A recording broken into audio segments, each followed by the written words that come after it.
महात्मा गांधी काशी विद्यापीठ के बीएड के सभी छात्रों को बेस्ट ऑफ लक। उनका एग्ज़ाम 30 अब मार्च से होने वाला है, तो उसके लिए जो महत्वपूर्ण क्वेश्चन हैं उनका आंसर के साथ हम लोग देखते हैं। सबसे पहले इसकी प्रारूप के बारे में जान जाते हैं। हमारे लघु उत्तरी क्वेश्चन जो 8 दिए रहेंगे, जिसमें आपको 5 करने रहेंगे। एक एक क्वेश्चन आपका 10-10 नंबर का रहेगा। फिर उसके बाद 4 लॉन्ग दिए रहेंगे, जो जिसमें से हमें 2 आपको करने रहेंगे, और एक एक क्वेश्चन आपके 25-25 नंबर के रहेंगे, यानी कि 50 नंबर के 60 क्वेश्चन रहेंगे और 50 के लॉन्ग। तो टोटल आपके 100 मार्क्स के आपकी ये पेपर होने वाले हैं। तो most important questions for UP BEd exam 2021-22 section, यानी कि खंड ऑन, जो महत्वपूर्ण क्वेश्चंस हैं उनके बारे में हम लोग आज जानेंगे। संस्कृति को परिभाषित कीजिए। तो इसका उत्तर है संस्कृति की परिभाषा। संस्कृति की परिभाषा संस्कृति के अंतर्गत मनुष्य के समस्त अर्जित तथा संक्रमित व्यवहार का समावेश होता है। प्रत्येक व्यक्ति किसी न किसी प्रकार संस्कृति में पैदा होता है। संस्कृति की प्रमुख परिभाषाएं निम्नलिखित हैं। थापर और स्कॉलर के मतानुसार संस्कृति को अर्जित या सीखे हुए व्यवहार के प्रतिमान के रूप में परिभाषित किया जाता है, जिसका विशिष्ट तत्व समुदाय की संपत्ति ही होती है और जिसका एक विशिष्ट सामाजिक समूह द्वारा विभाजन और हस्तांतरण होता है। अगला प्रश्न है हमारा, सामाजिकरण की परिभाषा दीजिए। सामाजिकरण की परिभाषा, तो इसका आंसर होगा मनुष्य का जन्म समाज में हुआ है। समाज में जन्म लेने के पश्चात वह धीरे धीरे आसपास के वातावरण में आता है और उससे प्रभावित भी होता है। प्रारंभ में मनुष्य एक प्रकार से प्राणी मात्र होता है, क्योंकि आहार एवं निद्रा के अतिरिक्त उसे और किसी बात का समझ या ज्ञान नहीं होता है। अतः उसकी अवस्था बहुत कुछ पशुओं के समान होती है। सामाजिक गुणों का विकास करके ही उसे सामाजिक प्राणी बनाया जाता है। सामाजिक सीख के कारण ही वह जैविक प्राणियों से सामाजिक प्राणी ही बन जाता है। बोगार्डर्स के अनुसार सामाजिकरण वह प्रक्रिया है जिसके द्वारा व्यक्ति एक दूसरे पर निर्भर रहकर व्यवहार करना सीखता है और इसके द्वारा सामाजिक आत्मनियंत्रण, सामाजिक उत्तरदायित्व तथा संतुलित व्यक्तित्व का अनुभव प्राप्त करता है। ये जितने भी क्वेश्चंस हैं ये मोस्ट इम्पॉर्टेंट हैं। अगर आप इसको 1 या 2 बार देख लेते हैं तो परीक्षा आपके लिए बहुत ही इजी हो जाता है। इसलिए आपसे रिक्वेस्ट है कि अगर आप अपना बेहतर परफॉर्मेंस चाहते हैं तो ये सारे क्वेश्चन 1 या 2 बार अवश्य देखें। बेसिक शिक्षा का तात्पर्य। अगला प्रश्न है, बेसिक शिक्षा का क्या तात्पर्य है? बेसिक शिक्षा का अर्थ। बेसिक शिक्षा क्या है? बेसिक शिक्षा का हिंदी रूपांतरण आधारभूत है। इसका इस प्रकार बुनियादी शब्द का अभिप्राय भी आधारभूत से ही है। इस नवीन शिक्षा को भारत की राष्ट्रीय सभ्यता एवं संस्कृति का आधार बनाया गया है। यह प्रयत्न किया गया है कि शिक्षा ऐसी हो जो बालक की आधारभूत आवश्यकताओं व उसकी रुचियों से घनिष्ठ संबंध रखे, उसे सर्वांगीण विकास में सहायक हो तथा उसके जीवन की समस्याओं को सुलझाने में सक्षम हो। इस शिक्षा प्रणाली के विषय में कहा गया है कि यह शिक्षा सभी भारतीयों को ऐसा आधारभूत ज्ञान प्रदान करने के लिए निर्मित की गई है जो उनको अपने वातावरण को बुद्धिमत्तापूर्वक समझने एवं प्रयोग करने में सहायक हो। यह बेसिक शिक्षा हस्तकला के माध्यम से दी जाती है ताकि बालक इस शिक्षा का अपने जीवन में प्रयोग कर सके। अगला प्रश्न है, ये देखिए, ये प्रश्न को छोटा छोटा करके लिखा गया है जिससे आप फैक्ट चीज़ें लिख सकें और इसको समझ सकें और अपने से कुछ बढ़ाकर लिख सकें। अगला क्वेश्चन है, प्रयोजनवादी शिक्षा की प्रमुख विशेषता। प्रयोजनवादी शिक्षा की प्रमुख विशेषता क्या है? तो प्रयोजनवादी शिक्षा की प्रमुख विशेषताएं निम्नलिखित हैं। अगला प्रश्न उत्तर हेडिंग में है, शिक्षा दर्शन की प्रयोगशाला के रूप में शिक्षा दर्शन की प्रयोगशाला के रूप करती है। डेवी के अनुसार प्रयोजनवाद क्या करती है? शिक्षा दर्शन को प्रयोगशाला के रूप में करती है। डेवी का कथन है कि शिक्षा और दर्शन एक दूसरे से संबंधित हैं। दर्शन सिद्धांतों का निर्माण करते हैं तथा शिक्षा उन्हें कसौटी पर कसते हुए उनकी उपयोगिता की परीक्षा करती है। दूसरा है, शिक्षा का सामाजिक अर्थ। शिक्षा का सामाजिक अर्थ। प्रयोजनवादियों के मतानुसार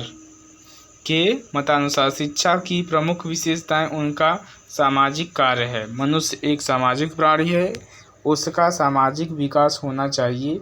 इस संबंध में बोबेकर ने कहा है कि प्रयोजनवादी ही सामाजिक मूल्यों को बहुत अधिक महत्व देते हैं। समाज सम्मिलित रूप से प्राप्त अनुभव का ढंग है। सामाजिक कार्यों में भाग लेना महत्वपूर्ण अंगों में एक है। अगला है तीसरा हेडिंग, बालक का वास्तविक जीवन का अनुभव। बालक का वास्तविक जीवन का अनुभव। प्रयोजनवादियों के अनुसार शिक्षा द्वारा बालक को वास्तविक जीवन का अनुभव प्राप्त कराना चाहिए, इस तरह कि वे अपने जीवन में सफल हो सकेंगे। उनके अनुसार सच्चा वही नहीं जो कि कुछ करके प्राप्त किया जाए। प्रयोजनवादियों का मत है कि बालक स्वयं किसी कार्य को सीखेगा तो वह ज्ञान स्थायी रहेगा और वह ज्ञान उसके जीवन का अंग बन जाएगा। इस प्रकार का ज्ञान बालक तभी अर्जित कर पाएगा जब उसको जीवन की ठोस परिस्थितियों में रखा जाएगा, साथ ही उसे ऐसा वातावरण प्रदान किया जाए कि वह आदर्श मूल्यों का निर्माण कर सके। चौथा हेडिंग है, बालक का महत्व।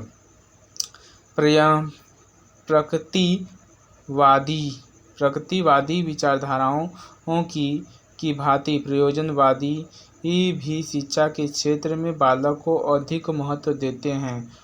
उनके अनुसार बालक को शिक्षा के अनुसार नहीं बल्कि शिक्षा को बालक के अनुसार होना चाहिए। प्रकृतिवादी विचारधाराओं की भांति प्रयोजनवादी भी शिक्षा के क्षेत्र में बालक को अधिक महत्व देते हैं। उनके अनुसार बालक को शिक्षा के अनुसार नहीं बल्कि शिक्षा को बालक के अनुसार होना चाहिए। इसका तात्पर्य है कि बालक की शिक्षा उनकी शक्ति, रुचियां, संवेग, क्षमता के अनुरूप होनी चाहिए। अगला प्रश्न है हमारा, सामाजिक परिवर्तन की परिभाषा दीजिए। यानी कि सामाजिक परिवर्तन क्या है, इसे कैसे परिभाषित किया जा सकता है। तो उत्तर है, सामाजिक परिवर्तन के लिए हम निम्नलिखित विद्वानों की परिभाषा दे रहे हैं। मतलब कि सामाजिक परिवर्तन से संबंधित निम्नलिखित परिभाषाएं निम्न विद्वानों द्वारा दी जा रही है। पहला है सर जॉन्स के अनुसार सामाजिक परिवर्तन वह शब्द है जो सामाजिक प्रक्रियाओं और सामाजिक संगठन में किसी अंग में अंतर अथवा रूपांतर को वर्णन करने के लिए प्रयोग किया जाता है। तो ये सारे जो क्वेश्चन हैं आप बहुत ही इजी भाषा में आपको समझाए गए हैं और लिखे गए हैं।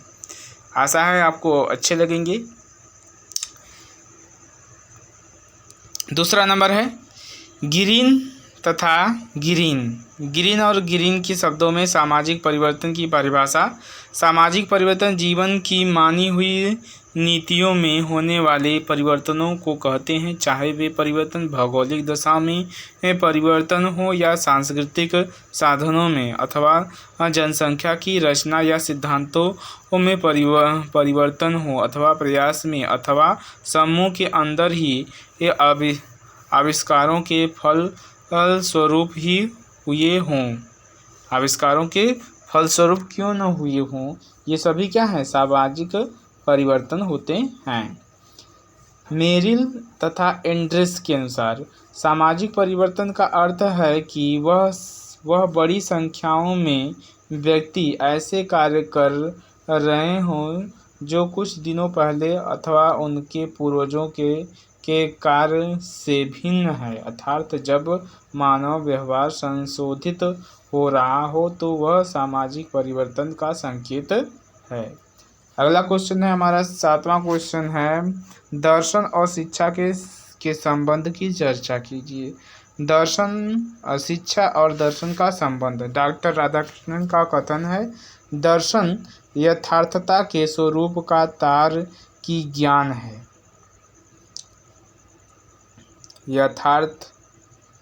दर्शन यथार्थता के स्वरूप का ज्ञान है, तार्किक ज्ञान है। यथार्थता के स्वरूप का तार्किक ज्ञान है। इसी कारण कहा जाता है कि शिक्षा और दर्शन में घनिष्ठ संबंध है।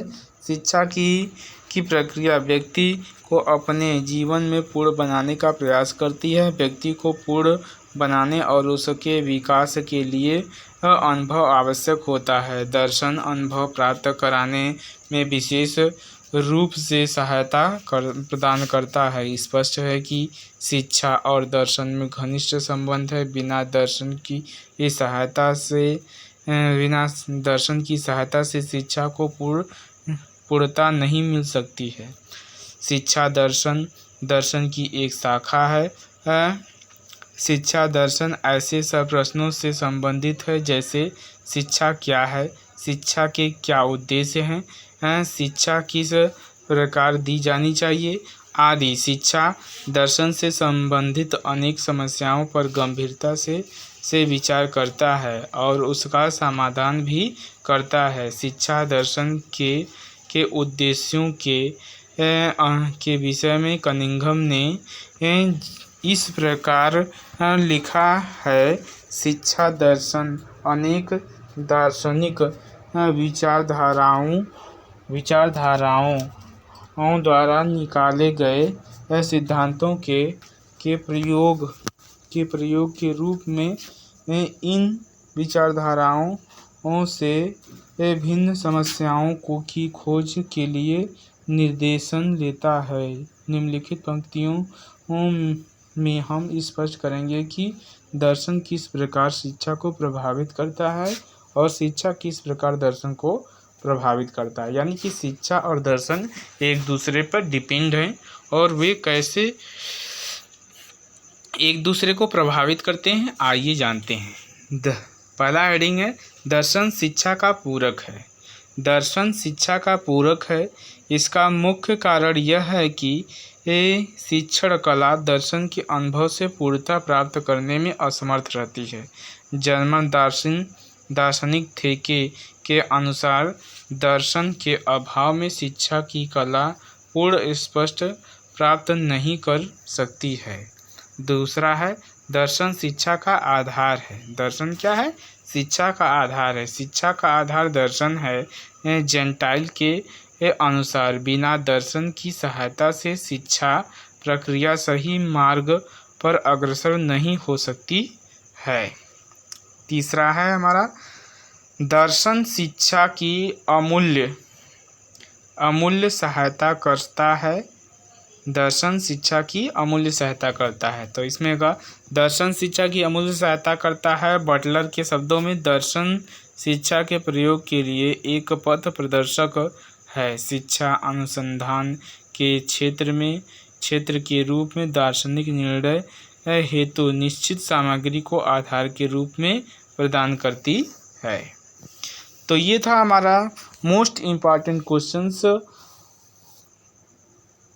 जो कि 30 मार्च को आपकी परीक्षा में निश्चित ही रूप से आएंगे। यदि आप इसे देख लेते हैं तो आपके जो फर्स्ट पेपर है बीएड का प्रथम सेमेस्टर का, वह सबसे बेस्ट बनेगा और भी सारे पेपर अच्छे से हों। इसलिए आप हमारे चैनल को सब्सक्राइब कीजिए और अपने दोस्तों में शेयर कीजिए। धन्यवाद।